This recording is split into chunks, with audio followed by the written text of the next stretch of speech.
demokrasi para ahli? Demokrasi menurut Pak Halid yang saya ketahui itu adalah ada beberapa, yaitu yang pertama demokrasi menurut Joseph. Di sini Joseph menyatakan bahwa demokrasi itu merupakan suatu perencanaan institusional untuk mencapai keputusan di mana individu di sini memperoleh kekuasaan untuk memutuskan cara dan memperjuangkan hak suara rakyat. Nah, yang kedua itu menurut Sidney. Di sini Sidney menyatakan bahwa demokrasi adalah bentuk pemerintahan di mana keputusan pemerintah penting secara langsung atau tidak langsung didasarkan atas kesepakatan mayoritas dan diberikan kepada rakyat dewasa. Nah, yang ketiga itu menurut Felipe. Di sini Felipe juga menyatakan bahwa demokrasi adalah sebagai suatu sistem pemerintah di mana pemerintah di sini dimintai tanggung jawab atas tindakan-tindakan mereka di wilayah publik. Oleh karena itu, secara tidak langsung melalui kompetisi dan kerjasama dan para wakil mereka yang terpilih. Nah, yang terakhir itu menurut Henry. Henry di sini menyatakan bahwa sistem politik, demokrasi politik merupakan suatu sistem yang menunjukkan bahwa kebijakan umum ditentukan atas dasar mayoritas oleh wakil-wakil yang diawasi secara efektif. Dalam itu pemilihan berkala yang didasarkan atas prinsip kesamaan politik dan diselenggarakan dalam suasana terjamin dalam kebebasan politik. Itu yang saya bisa sampaikan.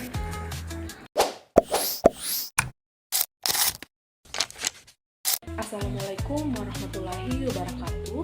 Di sini saya akan melanjutkan materi kami, yaitu konsep pembangunan.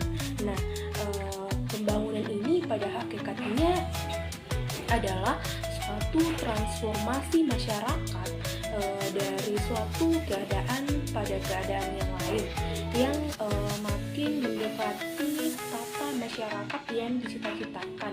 Nah, dalam proses transformasi ini ada dua hal yang perlu diperhatikan, yaitu mengenai keberlanjutan dan perubahan.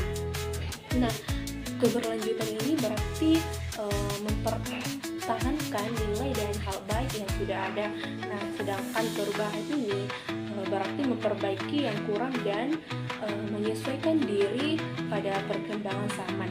Nah, tarikan dari antara keduanya ini menciptakan dinamika dalam perkembangan masyarakat. Sekian dari materi saya. Assalamualaikum warahmatullahi wabarakatuh.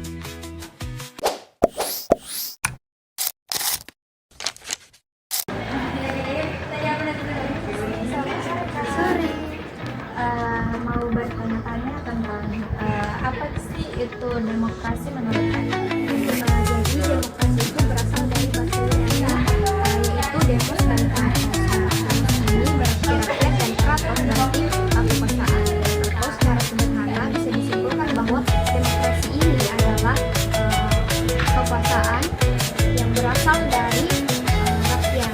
Kemudian pada zaman Yunani kuno itu sudah ada demokrasi, tetapi dalam skala kecil, yang mana warga negara yang berkuasa adalah pemuka masyarakat, sementara wanita, anak-anak, dan budak itu cenderung tidak dianggap sebagai warga negara dalam demokrasi. Kemudian demokrasi ini banyak menjadi sistem pilihan di berbagai negara karena dua alasan utama, yaitu karena demokrasi ini menjadi asas yang fundamental.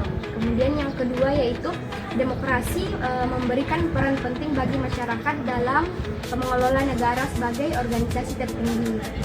Nah, oleh sebab itu masyarakat perlu memiliki pengetahuan dan pemahaman yang benar tentang demokrasi ini, yang mana demokrasi ini sebagai sistem kekuasaan tertinggi yang berasal dari rakyat. Nah, mungkin itu saja yang saya jelaskan. Dan terima kasih banyak untuk jawaban kakak. Selamat sore.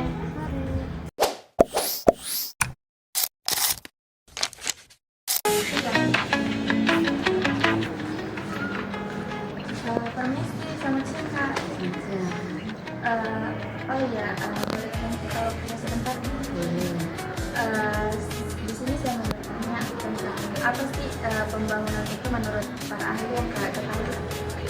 Saya ketahui itu pembangunan adalah perubahan yang berguna menuju suatu sistem sosial dan ekonomi yang diputuskan sebagai kehendak suatu bangsa.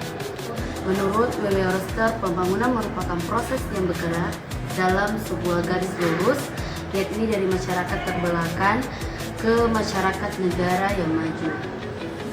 Pembangunan mula-mula dipakai dalam arti pertumbuhan ekonomi sebuah masyarakat dinilai berhasil melaksanakan pembangunan bila pertumbuhan ekonomi masyarakat tersebut cukup tinggi dengan produktivitas masyarakat atau produktivitas negara setiap tahunnya.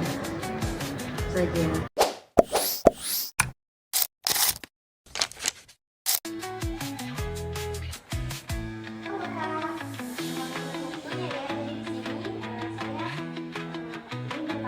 Apa sih konsep pembangunan yang ditetapkan Indonesia memerintahkan?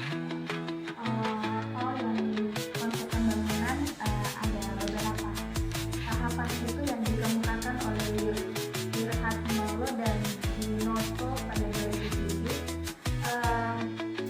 Yang pertama itu ada strategi pertumbuhan.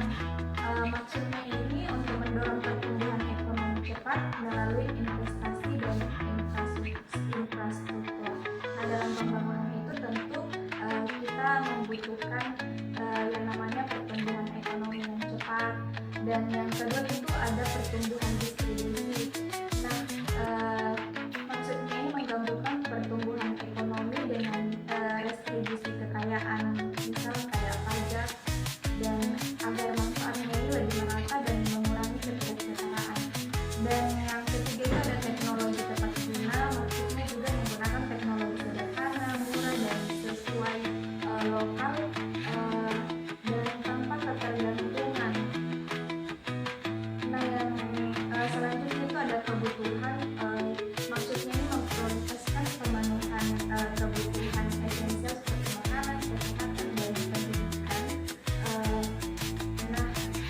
Ini untuk mengatasi kemiskinan dasar sebelum mengejar pertumbuhan lanjutan. Dan yang selanjutnya itu ada pembangunan berkelanjutan dan pemberdayaan.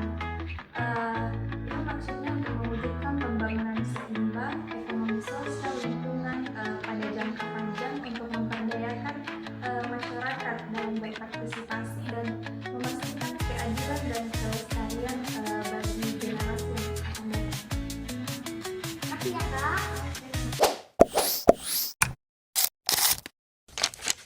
Halo Kak, selamat sore.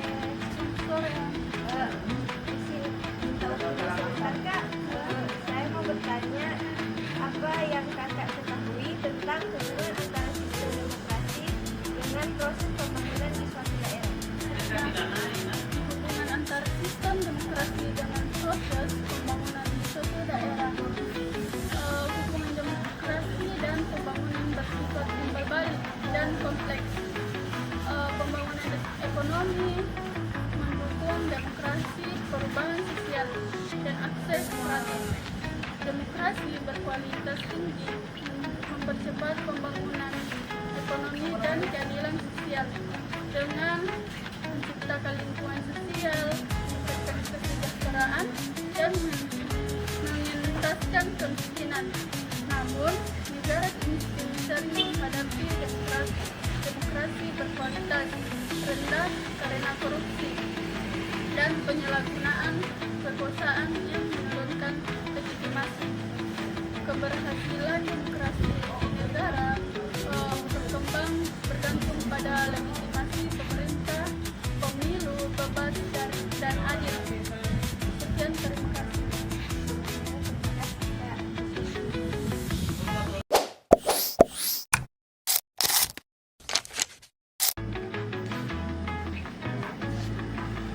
Selamat sore, Kak. Saya ingin bertanya, apa saja tantangan demokrasi dan pembangunan?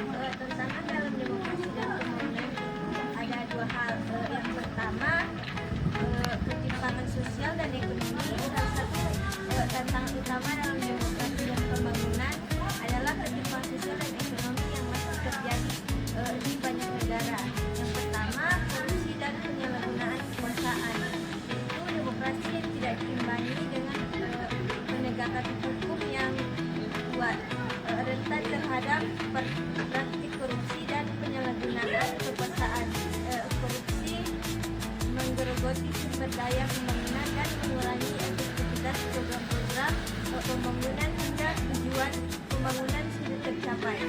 Yang kedua itu ketidakstabilan politik, yaitu demokrasi yang masih dalam tahap transisi atau belum matang, sering mengalami ketidakstabilan politik seperti pergantian pemerintah yang tidak lancar, konflik antar kelompok politik dan demonstrasi besar-besaran. Mungkin itu saja bisa saya sampaikan.